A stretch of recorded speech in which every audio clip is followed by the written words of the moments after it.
Thank you. What do you think? What do you think the whole concept of you guys coming together universally? And I know you can't speak for him, but how do you think he will receive what you're doing now? Mm-hmm. It's a question I've asked myself so many times because I feel so fortunate. And I've also asked Gene Kilroy. I talked to Muhammad's business manager about an hour before you and I started talking today. We talk all the time. And I've asked Gene that too.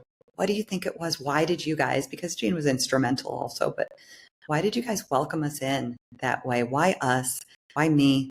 And Gene has often said, you were an innocent dove and Muhammad prized your innocence.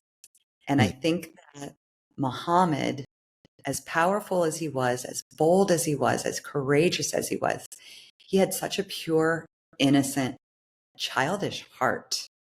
And sometimes you see that. I mean, he was a strong man of deep conviction, but he had a childish heart. He was so playful.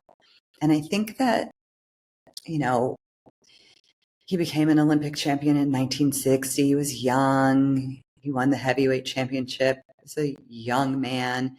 He became a product. He became an image. His I am the greatest, his braggadocio act wasn't who he was privately.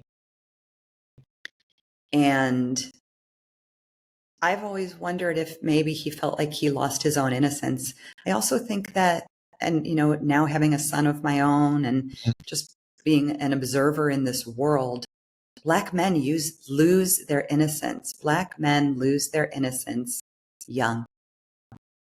People look at them in a different way. From my perspective, I'm, you know, telling you, obviously, you're a Black man, you know. And I never heard it put like that. I almost brought a tear to my eye because you're 100% right. I think it's true. I never heard it mentioned in that text before, but you're 100% right. And it's sad.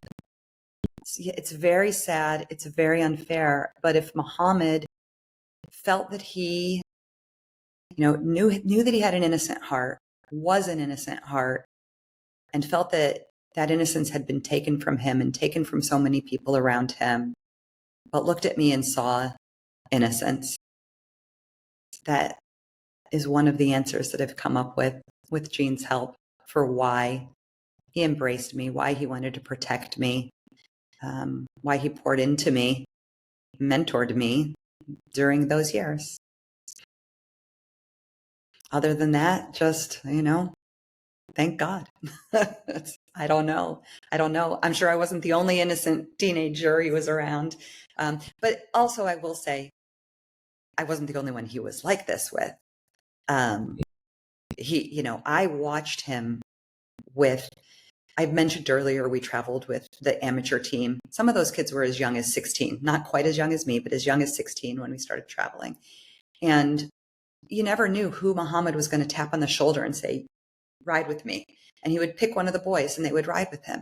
And I wasn't there to hear their private conversation, but I know he was investing in them, you know?